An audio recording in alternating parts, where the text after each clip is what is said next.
இன்றைக்கு உங்களுடைய உலக தேவையோ, பிள்ளைகள் தேவையோ, அல்லது உங்கள் தேவையோ, அல்லது உங்களுடைய குடும்பத்தை பற்றி எந்த தேவையா இருந்தாலும் அந்த தேவை இன்றைக்கு ஆண்டவருக்கு முன்னாலே வந்து நிற்க நிற்க நிற்க ஹல்லேலூயா. தேவையை சந்திக்கிற தேவன் அவர் தேவையோடு கூட நன்மைகளோடு கூட உங்களுக்கு முன்னால வந்து நிற்க வல்லவராயிருக்கிறார். அவரே வந்து அந்த நன்மையை தர போதுமானவராயிருக்கிறார். கூடி வந்த உங்கள் எல்லாரையும் ஆண்டவரும் இரட்சகருமாகிய இயேசு கிறிஸ்துவின் நாமத்தில் வாழ்த்தி வரவேற்கிறேன். கர்த்தர் தாமே நம்மை ஆசீர்வதித்து பலப்படுத்துவாராக. இந்த நாளிலும் நம்முடைய தியானத்திற்கென்று ஒரு வேத வசனத்தை வாசித்து நாம் ஆண்டவருடைய பிரசன்னத்திற்குள்ளே கடந்து செல்வோம். கர்த்தர் நம்மை ஆசீர்வதிப்பாராக. ஒரு 2 வசனத்தை வாசிக்கலாம். சங்கீதம் 102:28, ஆதியாகமம் 17ஆம் அதிகாரம் 1ஆம் வசனத்தை இன்னொருவரும் வாசிப்போம்.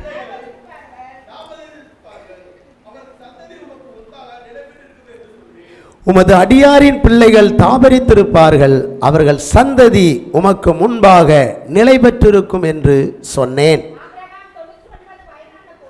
ஆபிராம் 99 வயதான போது கர்த்தர் ஆபிரகாமுக்கு தரிசனமாகி, நான் சர்வ வல்லமை உள்ள தேவன், நீ எனக்கு முன்பாக நடந்து கொண்டு உத்தமனாய் இரு.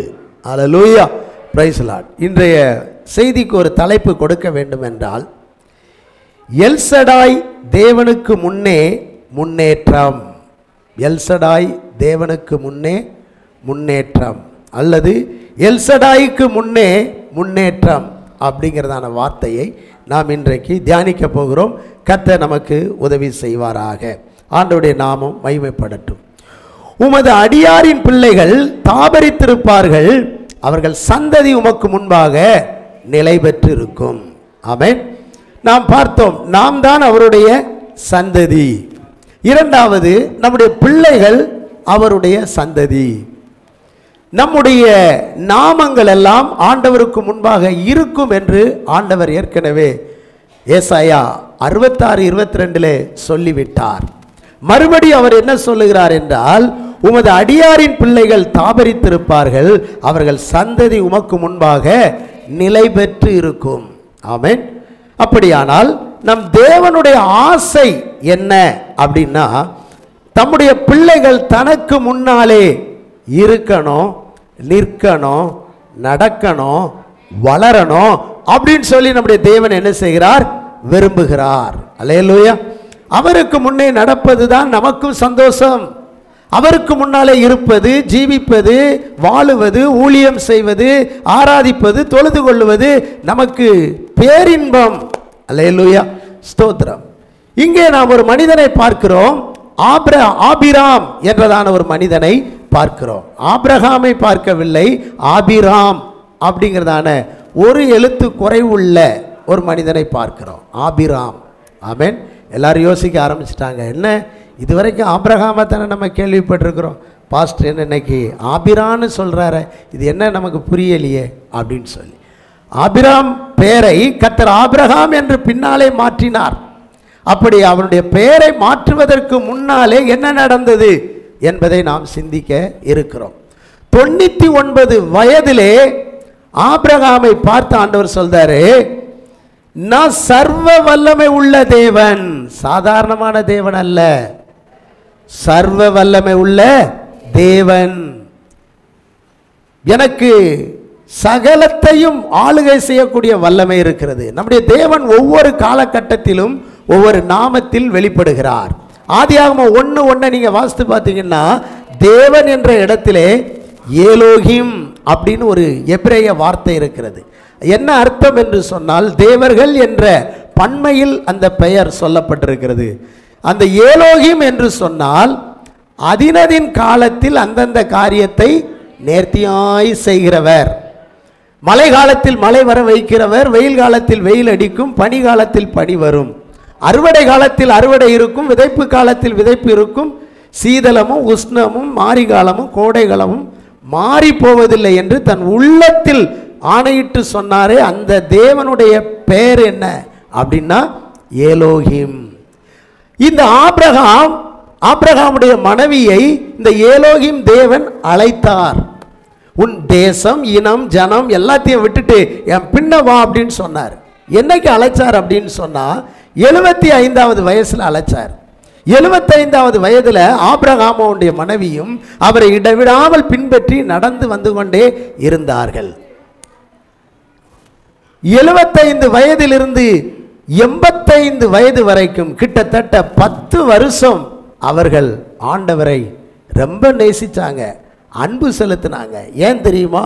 குழந்தை இல்லாத அவனுக்கு ஆண்டவர், உனக்கு சந்ததியை தரப்போற, அந்த சந்ததிக்குள் தான் பூமியில் உள்ள வம்சம் எல்லாம் ஆசீர்வதிக்கப்பட போகுது, உன் பேரை பெருமைப்படுத்த போற அப்படிலாம் ஆண்டவர் சொன்னார்.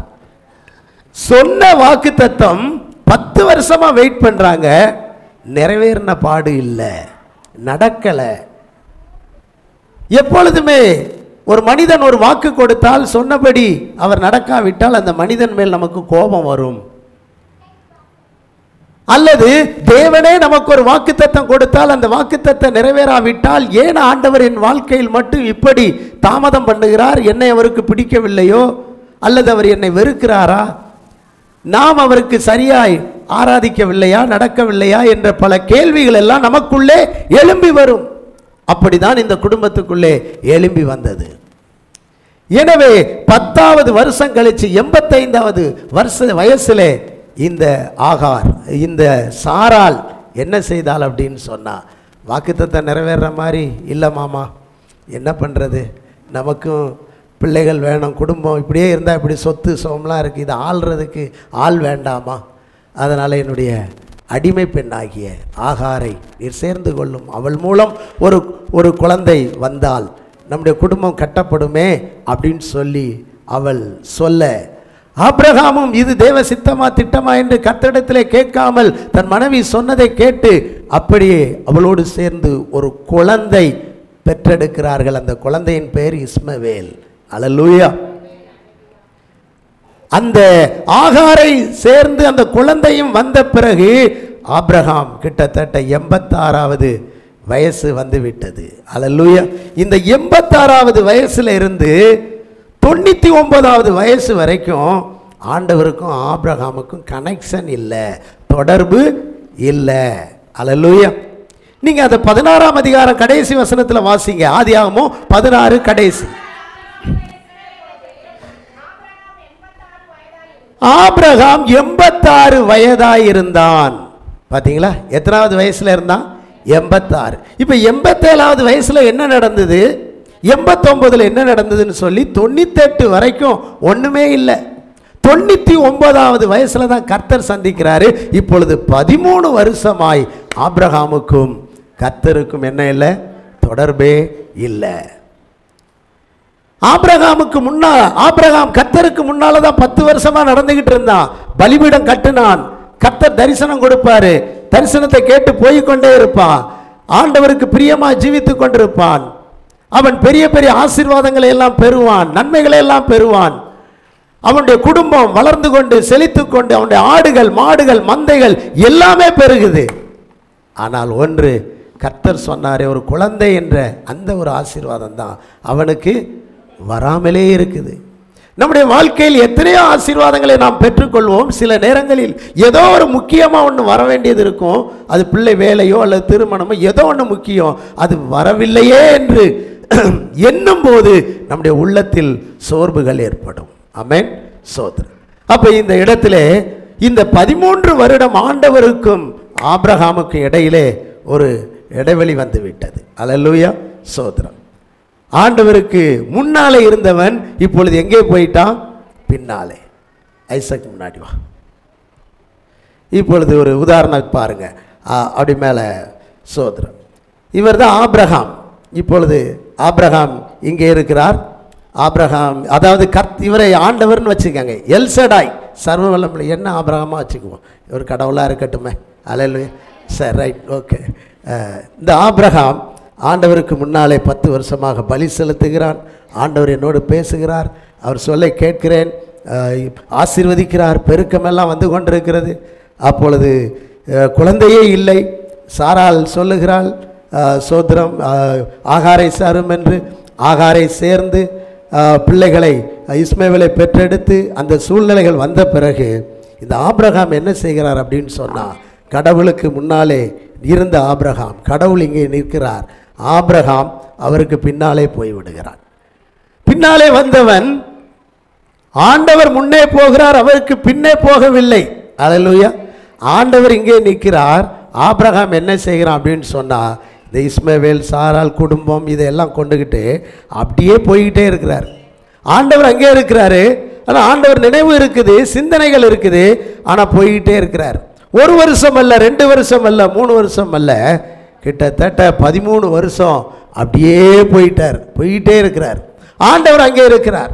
ஆண்டவருக்குள்ளே என்னுடைய மகன் எப்பொழுதும் எனக்கு முன்னாலே இருந்தானே, பலி செலுத்தினானே, ஆராதித்தானே, இப்பொழுது என் பிள்ளையை எனக்கு முன்னாலே காணவில்லையே, எங்கே போயிட்டான்னு தெரியலையே, 13 வருஷம் ஆகி போச்சுதே அப்படின்னு சொல்லி ஆண்டவர் அப்படியே திரும்பி அங்கே நிற்கின்ற ஆபிரகாம் இடத்திலே வந்து, ஆபிரகாமே அப்படின்னு சொல்லி, நான் சர்வ வல்லமுள்ள தேவன், நான் வந்து சாதாரணமான எலியோன் மட்டுமல்ல, ஏலோகி மட்டுமல்ல, அந்தந்த காலத்தில் அதை செய்கிறவர் மட்டும் நான் அல்ல, நான் கால சூழ்நிலைகளுக்கும் அப்பாற்பட்டு பல அற்புதங்களை செய்ய எனக்கு வல்லமை உண்டு. அல்லேலூயா. எனக்கு வல்லமை உண்டு. நான் சர்வ வல்லமை உள்ள தேவன். இந்த வயசுக்குள்ள தான் குழந்தை இருக்கும், இந்த வயசு தாண்டிட்டா இருக்காது அப்படின்னு நீ நினைக்காத. இந்த வருஷத்துல விதைச்சாதான் விதைச்சபடி இனி பஞ்சம் வந்துட்டா விதைக்க முடியாது அப்படின்னு நீ நினைக்காத. இன்றைக்கு இந்த காலத்திலே திராட்சை பழங்களை பறித்தால் தான் உண்டு, இல்லைன்னா இல்லை நீ நினைக்காத. எனக்கு எந்த காலத்திலும் எதையும் செய்ய வல்லமை உண்டு. நான் சர்வ வல்லமை உள்ளவர். நீ எனக்கு முன்னாலே நடந்து கொண்டு நீ உத்தமனாயிரு, எனக்கு முன்னே வா, எனக்கு முன்னே வா என்று சொல்லி ஆண்டவர் ஆபிரகாமை அழைக்கிறார். அல்லேலூயா. Right, thank you. அப்போ 13 வருஷங்களுக்கு பின்பு இந்த ஆபிரகாமை நீ எனக்கு முன்னால நடந்துக்கிட்டு எப்படி இருன்னு சொன்னாரு? உத்தமனாயிரு. பிரியமானவர்களே, இதுவரைக்கும் நீங்கள் எப்படி நடந்துக்கிட்டு இருக்கிறீங்க? ஆண்டவருக்கு முன்னால் நடக்கிறீங்களா, இல்லை ஆண்டவருக்கு பின்னாலேயாவது நடக்கிறீங்களா, அல்லது ஆண்டவருக்கு பின்னாலே வேற திசையை நோக்கி நீங்கள் நடந்து கொண்டு இருக்கிறீர்களா என்பதை யோசித்து பாருங்கள்.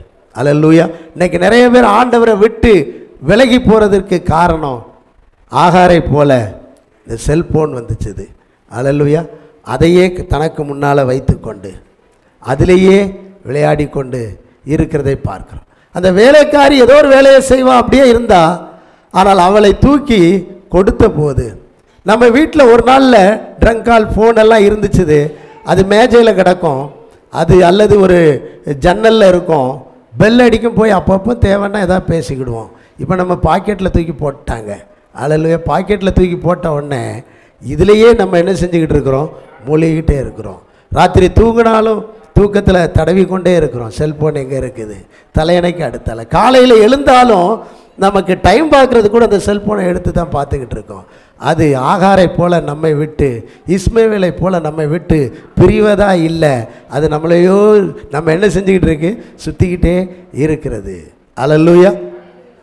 இன்றைக்கு கிறிஸ்துவோடு இருக்கின்ற, ஆண்டவருக்கு முன்னால் இருக்கிற அந்த ஐக்கியம், அந்த அன்பு இன்றைக்கு குறைந்து, செல்போன் மட்டுமல்ல, உலக பிரகாரமான நண்பர்களோடு நீங்கள் எப்பொழுதும் சவாசமாக இருப்பீர்கள் என்றால், அல்லது உலகத்தின் ஆசபாசங்களிலே, அல்லது கடவுள் ஏதோ தந்த ஒன்றில் நீங்கள் உங்கள் மனதை வைத்து லயித்து போய் அதிலே நீங்கள் போய் கொண்டிருப்பீர்கள் என்று சொன்னால், நீங்கள் ஆண்டவருக்கு முன்னே போகவில்லை, அவருக்கு பின்னே போகிறீர்கள். இன்றைக்கு உங்களுக்கு ஒரு அழைப்பு வருகிறது. ஆபிரகாமே, நான் சர்வ வல்லமுள்ள தேவன், நீ எனக்கு முன்னால் நடந்து கொண்டு உத்தமனாயிரு. எனக்கு அன்பான சகோதரனே, சகோதரியே, உன் வாழ்க்கையில் இன்றைக்கு ஏதோ கிடைக்கவில்லை, ஏதோ ஒன்று வரவில்லை என்று சொல்லி ஏதோ ஒன்றிலே நீ பெற வேண்டிய நன்மையான ஆசீர்வாதத்தை பெறாமல் ஏதோ ஒன்றிலே நீ மயங்கியோ ஏதோ ஒன்று பின்னாகவோ நீ திரிந்து கொண்டிருப்பாய் என்றால், உனக்கு இன்றைக்கு கர்த்தருடைய வார்த்தை வருகிறது. நீ எனக்கு முன்னாலே நடந்து கொண்டு நீ உத்தமனாயிரு. நீ ஜெபித்துக் கொண்டே இரு. முன்பு போல பலிபீடத்தை கட்டிக்கொண்டே இரு, கட்டிக்கொண்டே இரு. நான் உன்னை ஆசீர்வதிப்பேன், நான் உன்னை பெருக பண்ணுவேன், நான் உன்னை உயர்த்துவேன், நான் உன்னை மேன்மைப்படுத்துவேன். அல்லேலூயா. அப்ப தேவன் நம்மை மேன்மைப்படுத்துவதற்கு வல்லவராயிருக்கிறார். அல்லேலூயா. அப்ப ஆபிரகாம் எனக்கு முன்னாலே நீ நட என்று சொல்லி கர்த்தர் ஆபிரகாமோடு பேசினார். அல்லேலூயா. சோத்திரம். எதற்காக பேசினார் தெரியுமா? நம்முடைய ஆண்டவர் அவனுடைய குறைவை நிறைவாக்கி அவனை ஆசீர்வதிப்பதற்காகத்தான் கர்த்தர் அவனோடு கூட இடைப்பட்டார். கொலோசியர் 2:3 நீங்கள் வாசித்து பார்த்தீங்கன்னு சொன்னால், ஞானம் அறிவு என்பவைகளாகிய பொக்கிஷங்கள் அவருக்குள் அடங்கியிருக்கிறது. அதே கொலோசியர் 2:9 படிச்சீங்கன்னா, தேவத்துவத்தின் பரிபூரணமெல்லாம் சரீர பிரகாரமாக அவருக்குள்ளே வாசமாயிருக்குது. எந்த ஆசீர்வாதமாக இருந்தாலும், பூமிக்குரிய அல்லது உன்னதத்திற்குரிய ஆசீர்வாதங்கள் எதுவானாலும் எல்லாமே கிறிஸ்துவுக்குள்ளே அடங்கி இருக்குது, அவருக்குள்ளே நிறைந்திருக்கிறது. இதை ஆபிரகாம் புரியாமல் போய்விட்டான். 12ஆம் அதிகாரத்திலே நல்ல அழைப்பு கொடுத்தார். ஆதியாகமத்திலே 13ஆம் அதிகாரத்திலே நிறைய வாக்குத்தத்தம் கொடுத்து ஆசீர்வதித்தார். 15ஆம் அதிகாரத்தில் 1ஆம் வசனத்தில் பயப்படாதே, நான் உனக்கு கேடகம், உனக்கு மகா பெரிய பலனாயிருக்கிறேன் என்றெல்லாம் தேற்றினார். ஆனால் 16ஆம் அதிகாரத்தில் உன்னுடைய வாழ்க்கை தடம் புரண்ட போது மறுபடி எனக்கு முன்னால வான்னு சொன்னார். இந்த 2025 கர்த்தர் உங்களை மறுபடியும் ஜெபத்தில், வேத வாசிப்பில், ஆராதனையில், உபவாசத்தில், என்னை பிரியப்படுத்துவதில் முன்னே வா என்று அழைக்கிறார். ஏன் தெரியுமா? அவனை முன்னே வர அழைத்தவர் அதே ஆதியாகமம் 17ஆம் அதிகாரம் 4ஆம் வசனத்தில் இப்படி சொன்னார், நான் முன்னோடே பண்ணுகிற என் உடன்படிக்கை என்னவென்றால், நீ திரளான ஜாதிகளுக்கு தகப்பனாவாய். இனி உன் பேர் ஆபிராம் என்னப்படாமல் நான் உன்னை திரளான ஜாதிகளுக்கு தகப்பனாக ஏற்படுத்தினபடியால் உன் பேர் ஆபிரகாம் என்னப்படும். அல்லேலூயா. ஆபிராம் என்று இனி உன் பெயர் இருப்பதில்லை. இதுவரைக்கும் ஆபிராம் என்றால் ஒரு குடும்பத்திற்கு தான் நீ தகப்பன். அல்லேலூயா. அந்த ஆபிராம் ரா கூட கா அப்படிங்கிறதான ஒரு எழுத்தை சேர்த்தாரு பாருங்க. அந்த காக்குள்ள தான் பெரிய ஆசீர்வாதமே இருக்குது. அல்லேலூயா. ஜாதிகளுக்கெல்லாம், ஜனங்களுக்கெல்லாம் நீதான் இனி தகப்பன் என்று கர்த்தர் அவனை ஒரு உன்னத நிலைமைக்குள்ளே கொண்டு வந்துட்டாரு. அல்லேலூயா. அவருக்கு பின்னே போகிற வரைக்கும் ஆபிராமா தான் இருந்தான். ஆனால் அவருக்கு முன்னே வந்த பொழுது, கர்த்தர் தரிசனம் கொடுத்த பொழுது, அவனுக்கு பெயரை கர்த்தர் மாற்றி, இனி நீ ஒரு குடும்பத்தின் தகப்பன் அல்ல, நீ ஜாதிகளுக்கெல்லாம் தகப்பன் என்று அவனை ஆபிரகாமாய் கர்த்தர் மாற்றிவிட்டார். அல்லேலூயா. இந்த நாட்களிலே கர்த்தருக்கு முன்னாலே நாம் நடக்கும் போது, நாம் சிறுமை பின்னாலே நடந்த நாம் சிறுமைப்பட்டிருந்திருக்கலாம். இனி கர்த்தருக்கு முன்னாலே நடக்கும் போது சிறுமைப்பட்டோ குறைவுபட்டோ இல்லை என்ற நிலைமையிலோ இருக்க போவதில்லை. கர்த்தர் நம்முடைய சூழ்நிலையை மாற்றி அமைக்க போகிறார், நம்முடைய நிலையை உயர்த்த போகிறார், நம்முடைய பெயரை கூட மாற்றி நம்முடைய சூழ்நிலைகளை எல்லாம் உயர்த்தி நம்மை ஒரு உன்னத அனுபவத்துக்குள்ளே நடத்துவதற்குத்தான் அவர் திட்டம் வைத்திருக்கிறார். அல்லேலூயா. எனவே கொலோசியர் 2:6 நாம் வாசிக்கிறது போல, ஆகையால் நீங்கள் கர்த்தராகிய கிறிஸ்து இயேசுவை ஏற்றுக்கொண்டபடியே அவருக்குள் வேறு கொண்டவர்களாகவும் அவர் மேல் கட்டப்பட்டவர்களாகவும் அவருக்குள்ளே நீங்க என்ன செய்யுங்க? நடந்து கொண்டு. அல்லேலூயா. இன்றைக்கு அவருக்குள்ளே நடக்கிற ஒரு அனுபவம் தான் நம்மை உயர்த்தும். நம்முடைய கடந்த காலத்திலே இல்லாதவைகளை இந்த நாட்களில் இருக்க வைக்கும். கடந்த நாட்களில் தேடிக்கொண்டிருந்தவைகளை இந்த நாட்களில் கண்டடைய செய்யும். அல்லேலூயா. கடந்த நாட்களிலே முறையிட்டு கொண்டிருந்தவைகளை இந்த நாட்களிலே சுதந்திரிக்க செய்யும். ஏனென்றால் அவருக்கு முன்னாகத்தான் சகல ஆசீர்வாதங்களும் சகல நன்மைகளும் நிரம்பி இருக்கிறது. அல்லேலூயா. ஸ்தோத்திரம். இப்போ இந்த ஆபிரகாம் இனி ஆண்டவரை விட்டு பின்னாலே போவானா? போக மாட்டார். அல்லேலூயா. போக மாட்டார். வாசித்து பாருங்க, 18ஆம் அதிகாரம் 8ஆம் வசனத்தை வாசிப்போம்.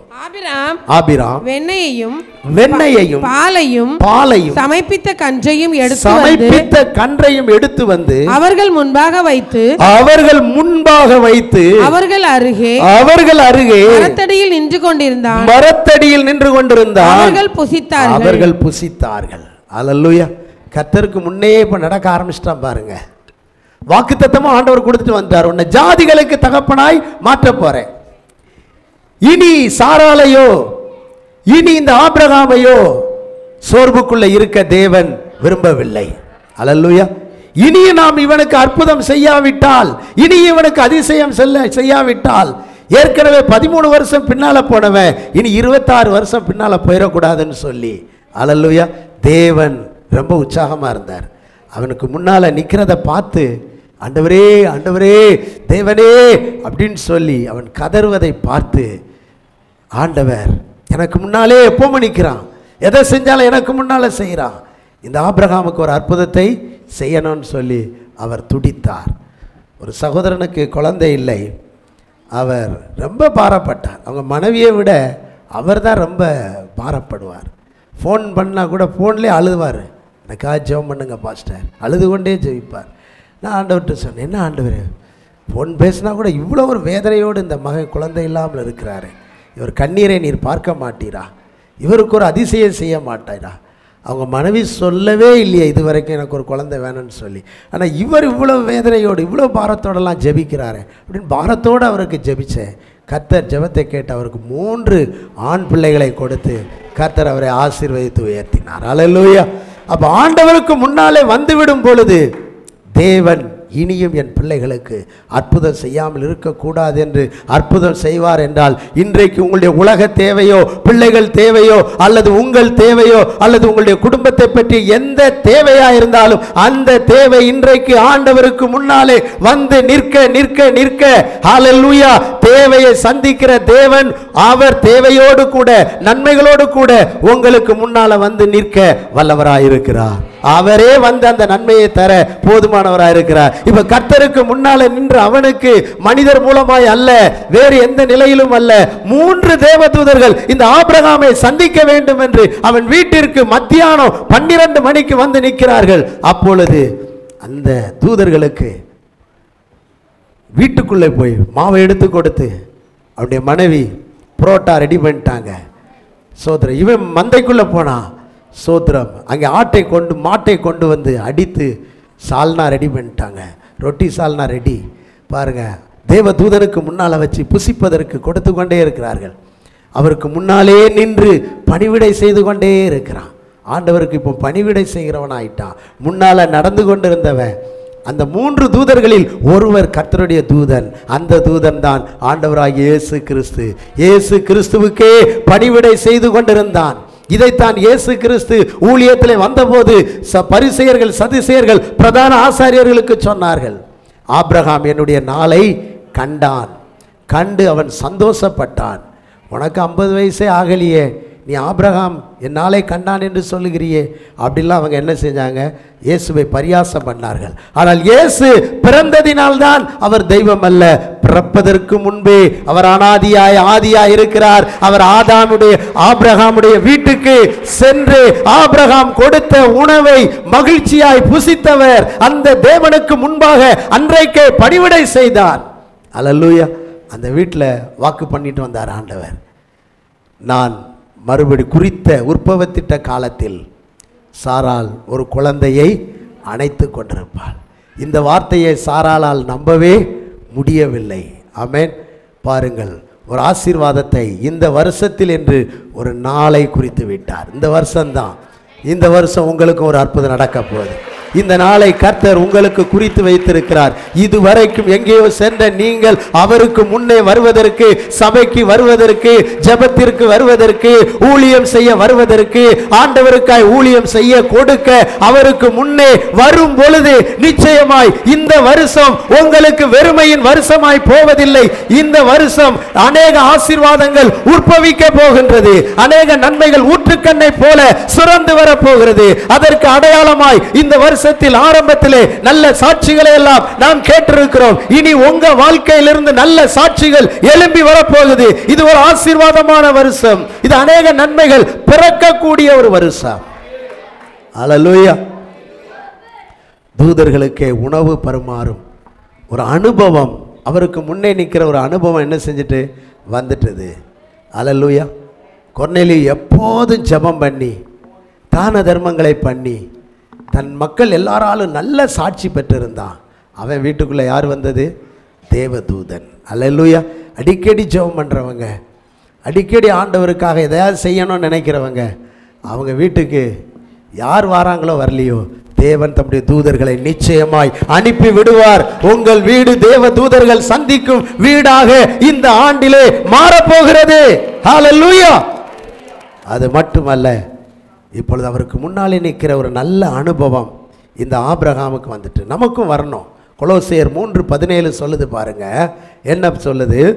வார்த்தையினாலாவது கிரியையினாலாவது நீங்கள் எதை செய்தாலும் அதையெல்லாம் கர்த்தராகிய இயேசுவின் நாமத்தினாலே செய்து அவர் முன்னிலையாக பிதாவாகிய தேவனை ஸ்தோத்தரிங்க. வார்த்தையினால, செய்கையினால, எதை செஞ்சாலும், வாக்கு பண்ணாலும் கர்த்தருக்கு முன்னால பண்ணுங்க. ஏதாவது பேசினாலும் கர்த்தருக்கு முன்னால நின்று பேசுறோம் அப்படின்னு பேசுங்க.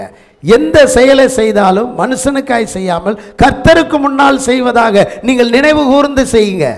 அப்படி செய்து இயேசுவின் நாமத்தினாலே செய்து இயேசுவுக்கு முன்பாக பிதாவாகிய தேவனை ஸ்தோத்திரம் பண்ணுங்க. ஒரு தர்மம் பண்ணாலும் ஒரு ஏழைக்கு கொடுத்தாலும் கர்த்தர் நிமித்தம் நான் உனக்கு கொடுக்கிறேன், கர்த்தருக்காக செய்கிறேன் அப்படின்னு நீங்கள் செய்யும் பொழுது ஆண்ட பிதாவாகிய தேவனை அதற்காக ஸ்தோத்தரிக்கும் போது இந்த அனுபவம், இப்படிப்பட்ட அனுபவத்தில் தூதர்களுக்கு முன்னால் நின்று பரிமாறுகிற அனுபவம் இருந்தது போல நம்முடைய அனுபவம் ஆண்டவருக்கு முன்னால் தான் எதையும் செய்யணும், அவருக்காக செய்கிறது போல நாம் எதையும் செய்யணும். அல்லேலூயா.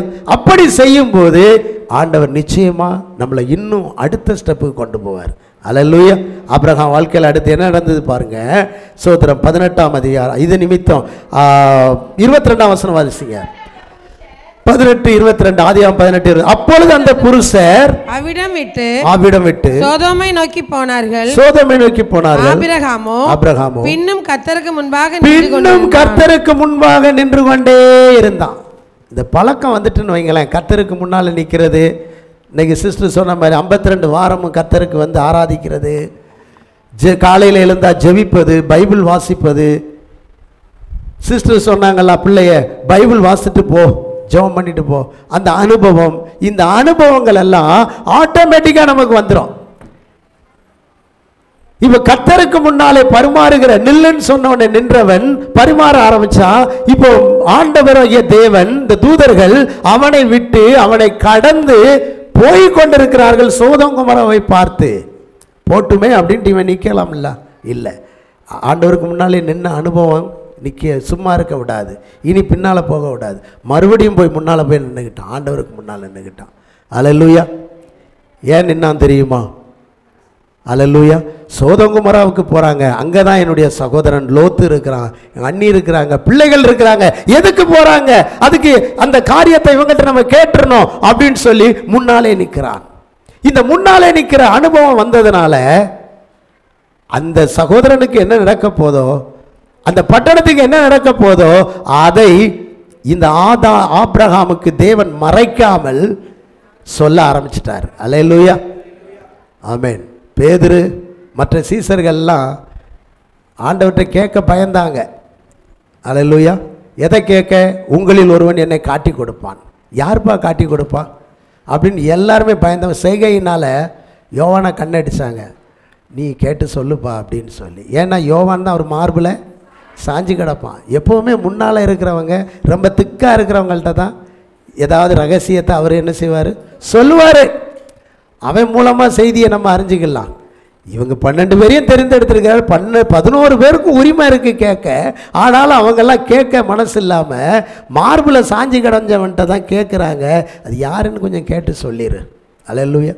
அப்போது அவரோடு சார்ந்து இருக்கிறவர்கள், அவருக்கு முன்னே இருக்கிறவர்கள், அவரோடு நெருங்கி இருக்கிறவர்களுக்கு தான் தேவன் எப்போதும் தம்முடைய ரகசியத்தை, மறைபொருளை வெளிப்படுத்துவார். அப்ப முன்னே இருப்பது எவ்வளவு அவசியம், முன்னே இருப்பது எவ்வளவு மேன்மை, அவருடைய மார்பிலை சார்ந்திருப்பது, அவரை விட்டு தூரம் போகாமல் விலகாமல் அவரோடே இருப்பது எவ்வளவு பெரிய உயர்வு.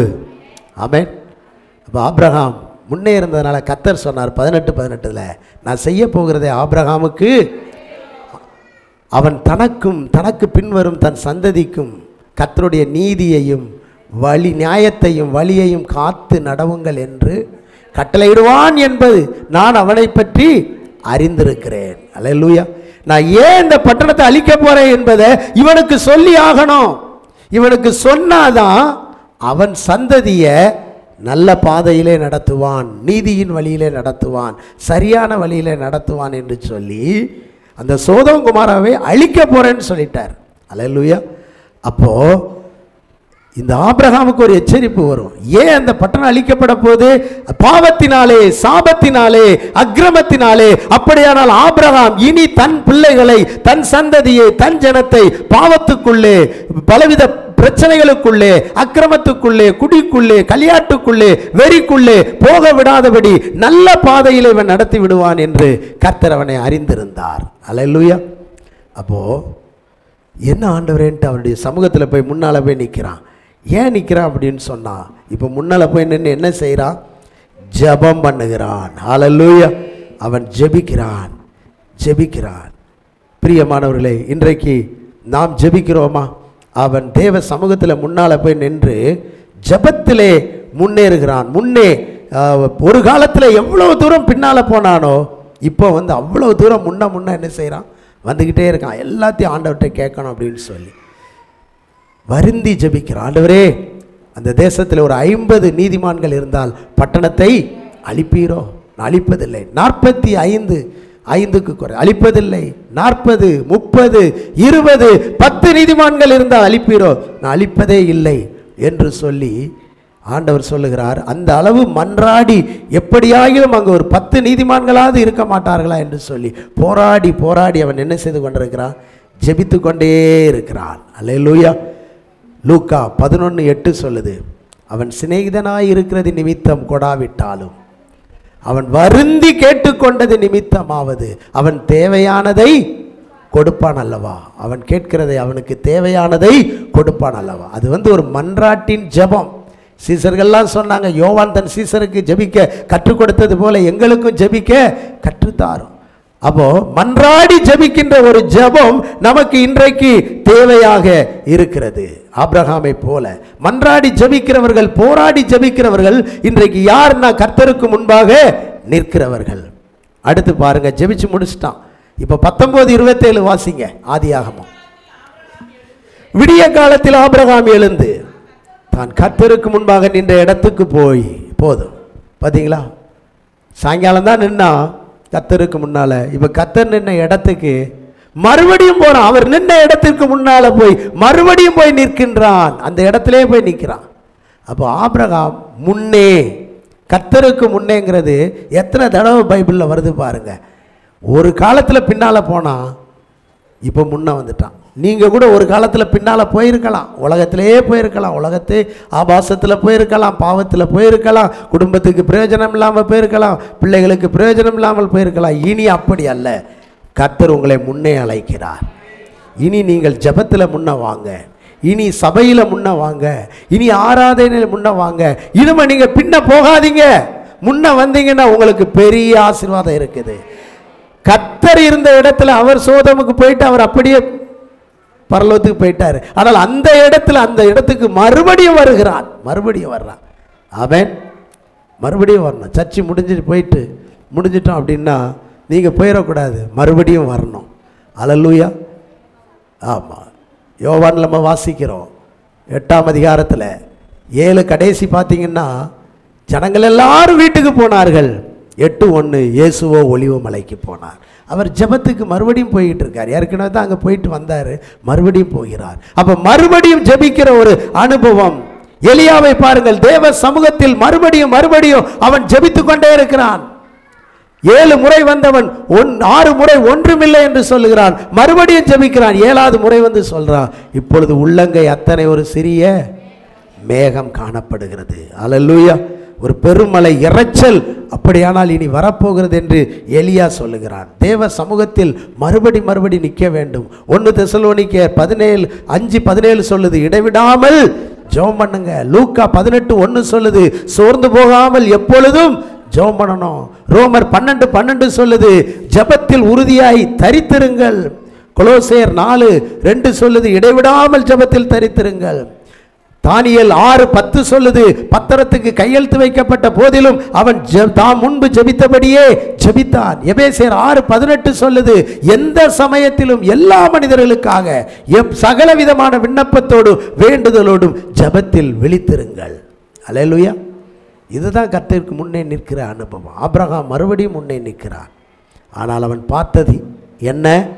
சூளையின் புகை. ஆனால் 28-29 சொல்லுது, அப்புறம் வாசிங்க 28, 29, 19. ஆதியாகமம் 19, 28, 29. அந்த ஸ்தலத்திற்கு பெத்தேல் என்று பெயரிட்டான். அது இல்லையே, 19ஆம் அதிகாரம் ஆதியாகமம் 28. கொமோரா பட்டணங்களின் திசையையும் பட்டணங்களின் திசைகளிலே சமபூமியாகிய தேசம் முழுவதையும் நோக்கி பார்த்தான். அந்த பூமியின் புகை சூளையின் புகையை போல இருந்தது, எழும்பிற்று. தேவன் அந்த சமபூமியின் பட்டணங்களை அழிக்கும் போது தேவன் ஆபிரகாமை நினைத்து தேவன் யாரை நினைச்சாரு? ஆபிரகாமை நினைச்சு. லோத்தை கூட நினைக்கல, லோத்து மனைவியை நினைக்கல, பிள்ளைகளை நினைக்கல, யாருமே நினைக்கல. ஜெபிக்கிறவன் எப்பொழுதும் நினைக்கப்படுகிறான், விண்ணப்பம் பண்ணுகிறவன் எப்பொழுதும் நினைக்கப்படுகிறான். ஆபிரகாம் எனக்கு முன்னால வந்து எப்போது நிற்கிறவன். அல்லேலூயா. ஆபிரகாமை நினைத்து. அபிமெலேக்கு வீட்டாருக்கு குழந்தையே கிடையாது, ஆனால் ஆபிரகாம் அந்த வீட்டாருக்காக ஜெபித்தார்கள். ஜெபித்த பொழுது ஆபிரகாம் முகத்தை பார்த்து அந்த அபிமெலேக்கு வீட்டாருடைய கர்ப்பங்களை எல்லாம் குணமாக்கி பிள்ளை பெறும்படி அனுக்கிரகம் பண்ணினார். தேவனுக்கு முன்னால் நிற்கிற ஒரு மனுஷன் புறஜாதிக்கு ஜெபிச்சா கூட அந்த ஜெபத்தை கேட்டு அற்புதம் செய்வார். ஆண்டவருக்கு தூரமாய் போனவர்களுக்காக ஜெபித்தால் கூட அந்த ஜெபத்தை கேட்டு அற்புதம் செய்வார். ஆண்டவர் ஆபிரகாமை நினைத்து முழு பட்டணத்தையும் எரித்து சாம்பலாக்கி புகை காடாக மாற்றும் போது ஆபிரகாமின் நிமித்தம் ஆண்டவர் அங்கே லோத்தை அவன் மனைவி பிள்ளைகளை விடுவித்தார் என்று சொல்லி நாம் பார்க்கிறோம். அல்லேலூயா. அப்படியானால் கர்த்தருக்கு முன்பாக நிற்கிறவன் எவ்வளவு பிளஸட் மேன், எவ்வளோ ஆசீர்வதிக்கப்பட்ட மனுஷன், எவ்வளோ உயர்மான மனுஷன். நீங்கள் ஏன் நிற்கக்கூடாது கர்த்தருக்கு முன்னால்?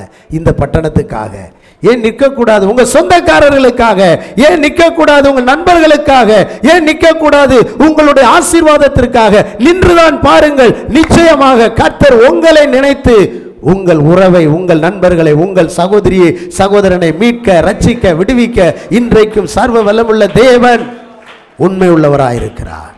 அல்லேலூயா. இப்படியெல்லாம் ஆபிரகாம் நின்று நின்று நின்று வாழ்க்கையில் ஜெயித்தபடினால் கடைசி அவர் வசனம் ரோமர் 4:17 அவனுக்கு என்ன பிளஸிங் கிடைச்சது பாருங்க. தேவன் சொன்ன வாக்குத்தத்தை எப்படி நிறைவேறுது பாருங்க. முன்னால நிற்கிறவனுக்கு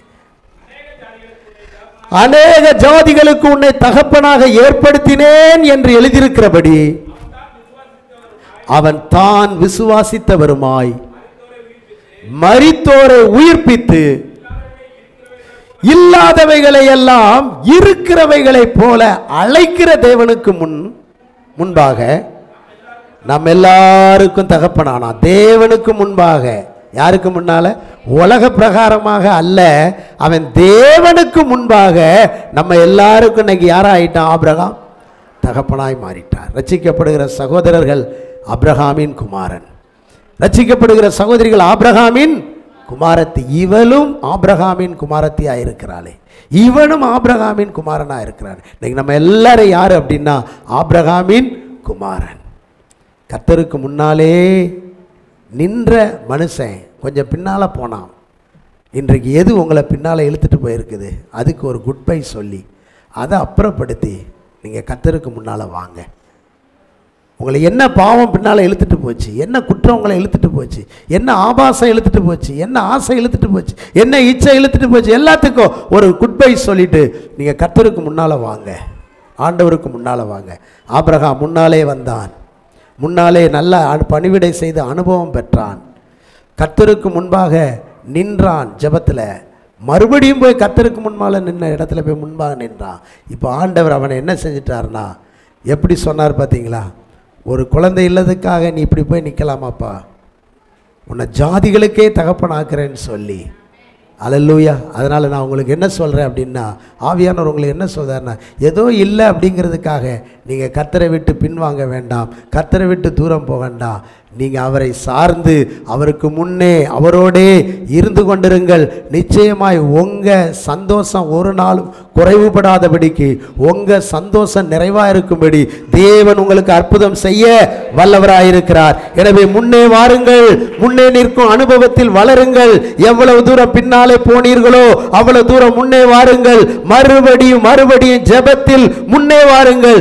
நீங்கள் தான் அநேக ஆசீர்வாதங்களுக்கு, அநேக நன்மைகளை சுதந்தரிப்பதற்கு சொந்தக்காரர்களாய் மாறுவீர்கள். கர்த்தர் இந்த வார்த்தைகளை கொண்டு உங்களை பலப்படுத்துவாராக. ஆமென்.